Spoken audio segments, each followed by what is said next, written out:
affirmer la laïcité de l'État et à préciser les exigences qui en découlent. À cette fin, le projet de loi indique que la laïcité de l'État repose sur quatre principes, soit la séparation de l'État et des religions, la neutralité religieuse de l'État, l'égalité de tous les citoyens et citoyennes, ainsi que la liberté de conscience et la liberté de religion. Il prévoit que les institutions parlementaires, gouvernementales et judiciaires sont tenues de respecter ces principes dans le cadre de leur mission. Toutefois, à l'égard des juges de la Cour du Québec, du Tribunal des droits de la personne, du Tribunal des professions et des cours municipales, ainsi que des juges de paix magistrats, il confie au Conseil de la magistrature la responsabilité d'établir des règles traduisant les exigences de la laïcité de l'État et d'assurer leur mise en œuvre. Le projet de loi propose d'interdire le port d'un signe religieux à certaines personnes dans l'exercice de leurs fonctions. Toutefois, il prévoit que cette interdiction ne s'applique pas à certaines personnes en poste au moment de la présentation du projet de loi, selon les conditions qu'il précise. Le projet de loi prévoit qu'un membre du personnel d'un organisme doit exercer ses fonctions à visage découvert. Il prévoit aussi qu'une personne présente pour recevoir un service par un membre du personnel d'un organisme doit avoir le visage découvert lorsque cela est nécessaire pour permettre la vérification de son identité ou pour des motifs de sécurité. Il prévoit que la personne qui ne respecte pas cette obligation ne peut recevoir le service. Il précise que ces obligations ne s'appliquent pas à une personne dont le visage est couvert en raison d'un motif de santé, d'un handicap ou des exigences propres des fonctions ou à l'exécution de certaines tâches. Par ailleurs, le projet de loi modifie la Charte des droits et libertés de la personne afin d'y inscrire que les libertés et droits fondamentaux doivent s'exercer dans le respect de la laïcité de l'État. Le projet de loi prévoit que ces dispositions prévalent sur celles de toute loi postérieure, à moins d'une mention expresse à l'effet contraire. Il prévoit également qu'il ne peut être interprété comme ayant un effet sur les éléments emblématiques ou toponymiques du patrimoine culturel du Québec qui témoignent de son parcours historique. Le projet de loi précise qu'il a effet indépendamment de certaines dispositions de la Charte des droits et libertés de la personne et de la loi constitutionnelle de 1982. Enfin, le projet prévoit des modifications de concordance et contient diverses dispositions interprétatives, transitoires et finales. Merci, Monsieur le Président.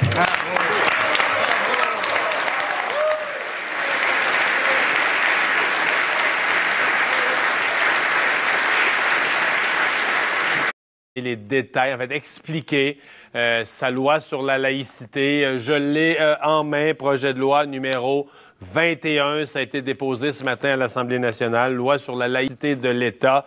Rapide résumé des éléments qui sont là-dedans. Donc, qui est visé sur la question du port de signes religieux? Là, parce qu'il y a toute une série de principes dans la loi où on rappelle la laïcité de l'État, mais au niveau de l'effet concret, des officiers de l'État qui ne pourront plus porter de signes religieux, les enseignants, donc du primaire et du secondaire, les directeurs des mêmes écoles aussi sont visés.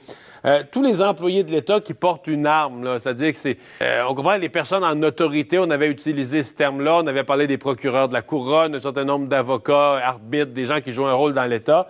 Mais là, on élargit aux policiers, évidemment, qui portent une arme, mais les agents de la faune, certains constables spéciaux. Donc, autant de gens qui ne devront plus porter de signes religieux. On pourrait ajouter, on ne l'a pas mis dans le tableau parce que c'est pas beaucoup de monde dans la société, mais le président de l'Assemblée nationale et les vice-présidents. Étant des officiers à l'Assemblée nationale, eux aussi vont être tenus à la loi sur la laïcité au niveau du port de signes religieux. Ça ne vise pas les autres députés. Donc, un député pourrait se faire élire avec un signe religieux, mais s'il est président ou vice-président de l'Assemblée nationale, dans l'exercice de son travail, comme un enseignant, comme d'autres personnes en autorité, il devrait s'abstenir.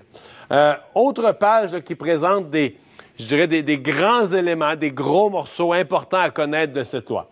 D'abord, l'usage de la clause non-obstant. Ça veut dire quoi? Ça veut dire que le gouvernement protège d'une certaine façon tous les éléments de sa loi contre des poursuites ou contre des recours en fonction des chartes des droits et libertés. Donc, on dit, c'est ça le mot non-obstant. On dit, nonobstant ce qui existe dans les chartes, là, nous, on adopte la loi. Le gouvernement vous dira, ça ne veut pas dire que ça n'aurait pas passé le test des chartes. Peut-être que oui, peut-être que non. Mais on veut régler cette affaire-là. On ne veut pas passer les 5 années devant les tribunaux, donc on utilise la clause non-obstant. On se comprend que ça ça va mener à des débats. C'est très délicat. Oui, on protège la loi. Pour ceux qui sont pour la loi, on va dire ah ben c'est bien parfait, ça la protège. Pour ceux qui sont contre la loi, le gouvernement vient leur dire vous n'aurez même pas de recours. Vous n'aurez même pas le droit de vous adresser à la Cour pour dire que vous avez perdu certains de vos droits. Et on va là-dessus écouter le début de la présentation du ministre Simon-Jolin Barrette. La réception de services à visage découvert. Ce projet de loi est le résultat d'un parcours historique d'un processus évolutif propre au Québec. Chaque société avance à son rythme, à son image et selon ses propres valeurs. Le Québec est rendu là, à inscrire formellement dans ses lois que l'État et la religion s'est séparés. Depuis plus de 50 ans, le Québec progresse sur la voie de la laïcité et de la sécularisation de la société. Ici au Québec, c'est une génération de mes grands-parents qui a fait le choix éclairé de séparer, dans les faits et dans la pratique, l'État des religions. Je pense tout d'abord à ces hommes et à ces femmes qui ont été au cœur de la commission d'enquête sur l'enseignement au Québec dans les années 60, le fameux rapport Parent. Je pense aussi à une autre génération, celle de mes parents, qui ont poursuivi le développement du Québec tout en menant à terme la déconfessionnalisation des commissions scolaires et des autres institutions.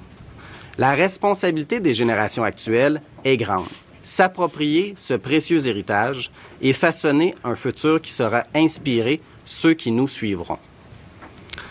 Or, au cours des 15 dernières années, le gouvernement précédent a nié la volonté de la société québécoise de continuer ce processus. Il a refusé d'établir un cadre laïque pour le Québec. Le choix de la nation québécoise, le 1er octobre dernier, a démontré clairement la volonté de changement et de procéder aux réformes qui s'imposent. La nation québécoise a choisi l'action dans le dossier de la laïcité et des signes religieux. Cette confiance exprimée par la population québécoise entraîne une obligation de résultat. Votre gouvernement y répond avec rigueur dans le projet de loi sur la laïcité de l'État aujourd'hui. Nous respectons l'engagement pris envers les Québécoises et les Québécois.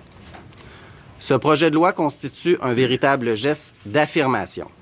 Il s'agit d'inscrire, pour la toute première fois, dans les lois du Québec, le principe de laïcité de l'État, et plus particulièrement de l'inscrire dans la Charte des droits et libertés de la personne, la Charte québécoise.